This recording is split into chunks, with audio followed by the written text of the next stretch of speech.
آپ کو یاد ہوگا کہ چند سال پہلے آئی ایس آئی کے سابق سربراہ اسد درانی اور را کے سابق سربراہ اے ایس دولت نے مل کے کتاب لکھی تھی. دونوں ملکوں میں زبردست ہنگامہ ہو گیا تھا. اسد درانی صاحب تو چپ ہو گئے، لیکن اے ایس دولت صاحب جو ہے وہ کبھی کبھی میڈیا کو موقع دیتے ہیں اپنی گفتگو کا.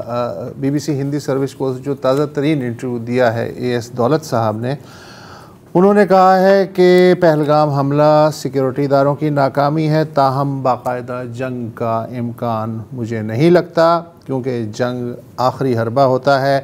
بات چیت کا دروازہ کبھی بند نہیں ہوتا. اگر آپ براہ راست نہ بھی آمنے سامنے بیٹھے ہوں تو کوئی نہ کوئی ملک اس وقت آپ کی طرف سے دوسرے سے بات چیت کر رہا ہوگا. انہوں نے کہا کہ کشمیریوں کو ساتھ رکھنا اس لیے ضروری ہے کہ کوئی بھی اہم خبر مقامی ذرائع سے ہی مل سکتی ہے، ورنہ انٹیلیجنس ناکام ہو جاتی ہے. اگرچہ اس وقت کشمیری اس واقعے کے بعد دلی کے ساتھ کھڑے ہیں، مگر انڈیا کے مختلف حصوں میں کشمیری باشندے تشدد کا نشانہ بن رہے ہیں. اس کا یقیناً منفی اثر ہوگا اگر اس ٹرینڈ کو نہ ہی روکا جاتا. انہوں نے کہا کہ کشمیر ہندو مسلم مسئلہ نہیں، یہ پیغام دنیا بھر میں دلی سے جانے کی ضرورت ہے. اے ایس دولت نے کہا کہ سرکار کی طرف سے دو طرفہ معاہدوں کی معطلی حریف کے لیے ایک اچھا پیغام ہے.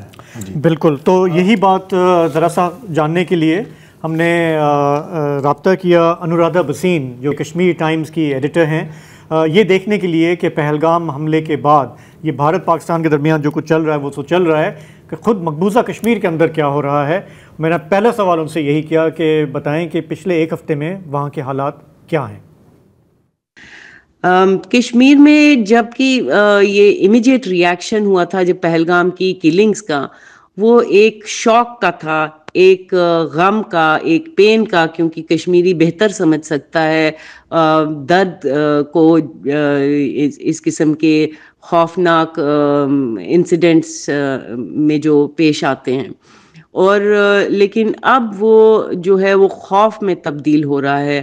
عام لوگ ڈرے ہوئے ہیں کہ اس پروپورشن کے جو آپریشنز ہیں ان میں کون کب اس کی زد میں آ جائے گا.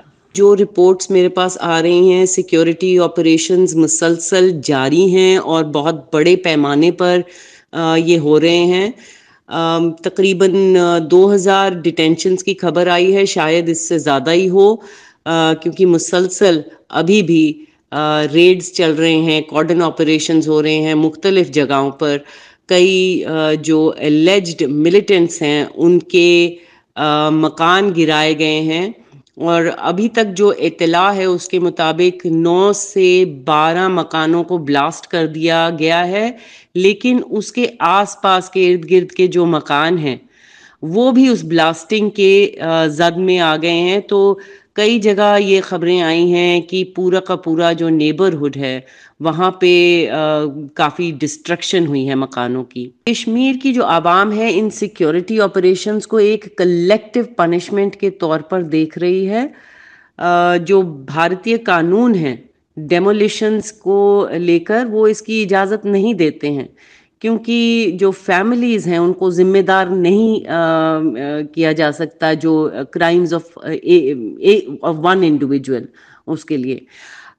حال ہی میں اسی پہ سپریم کورٹ کی بھی ججمنٹ آئی ہے ڈیمولیشنز کو لے کر، اور واضح طور پر سپریم کورٹ نے ڈیمولیشنز اور ڈسٹرکشن آف پراپرٹیز کو غیر قانونی کہا ہے. تو آپ کو یاد ہوگا جب اگست 2019 میں مودی سرکار نے کشمیر کے حوالے سے ایک بڑا فیصلہ کیا تھا، متنازع فیصلہ کیا تھا، اس کے بعد سے انہوں نے کہا کہ جی کہ کشمیر اب نارملسی کی طرف آ گیا ہے. انورادھا سے میں نے پوچھا کہ یہ جو نیریٹو تھا پچھلے 4 سال 5 سال کا، آج وہ کہاں کھڑا ہے؟ 2019 میں جب جموں کشمیر کی اٹانومی کو برخاست کر دیا تھا، ریاست کے 2 ٹکڑے کر دیے گئے اور 2 یونین ٹیریٹریز بنائی گئیں. ایک طرف یہاں کی عوام کو ہر طرح سے سپریس کیا گیا، اور بی جے پی کی سرکار نے ایک بہت بڑے پیمانے پر ایک نارمل سی نیریٹو کا پروپیگنڈا شروع کر دیا. اور اس نیریٹو میں یہ کہا جا رہا ہے کہ پہلے کشمیر میں ٹیررزم ہوتا تھا، اب ٹورزم ہوتا ہے. اور اس حادثے نے پوری طرح سے اس نیریٹو کو غلط ثابت کر دیا ہے، اس کو ایکسپوز کر دیا ہے.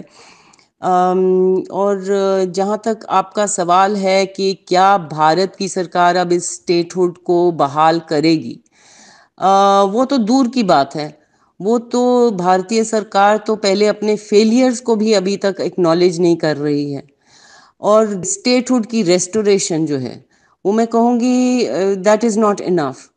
کشمیر کا جو مدعا ہے وہ پچھلے 75 سالوں سے زیادہ سے صرف مینیج کیا جا رہا ہے، اور اس کا حل ہونا چاہیے جس میں کشمیر کی عوام، اور کشمیر کی عوام جب میں کہوں تو وہ پورا جو ایز جموں اینڈ کشمیر جو سٹینڈ کرتا تھا 1947 میں LOC کے آر پار، ان سب کا اس میں ایک مین رول جو ہے وہ پلے کرتے ہیں. اور انڈیا اور Pakistan they should stop treating people of Kashmir like a football.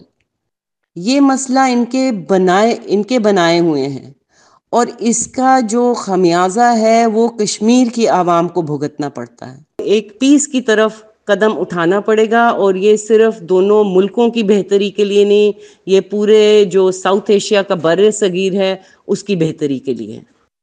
بہتری کے لیے تو ہوگا، لیکن کوئی کرنے نہیں والا، specially not from India side. لیکن وہاں پر بھی جیسے آپ نے ابھی ذکر کیا وسعت دولت صاحب کا کہ آپ کشمیریوں کو اسکیپ گوٹ نہ کریں، وکٹمائز نہ کریں.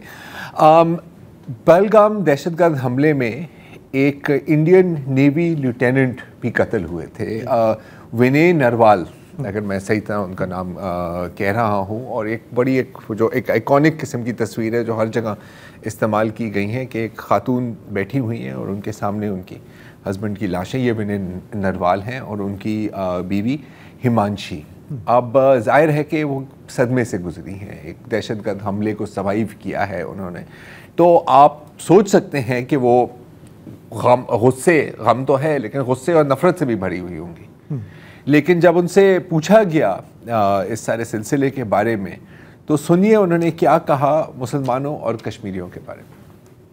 There is one more thing that I want. I do not want any hatred towards anybody. This is what is happening. People going against Muslims or Kashmiris, we don't want this.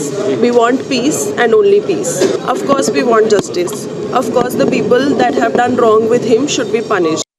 اور again کوئی حیرت کی بات نہیں ہے کہ اگر آپ دیکھیں اب سوشل میڈیا پر جہاں پر بھی یہ کلپ پوسٹ ہوا ہے تو پورے رائٹ ونگ اب کی توپیں اب ان کے رخ ہیں، جن کے میاں کو تقریباً 10-11 دن پہلے ان کے آنکھوں کے سامنے قتل کیا گیا تھا. تو یہ اوقات تو اچھی مطلب امن کی بات کرنے والا جو ہے اس کے اوپر گالم گلوچ بریگیڈ آ جائے گی، بلڈوزر چلا دو سر. کہ آپ کیسے یہ بات کیسے باتیں کریں. And the idea is to shut them down. Idea is to shut them down.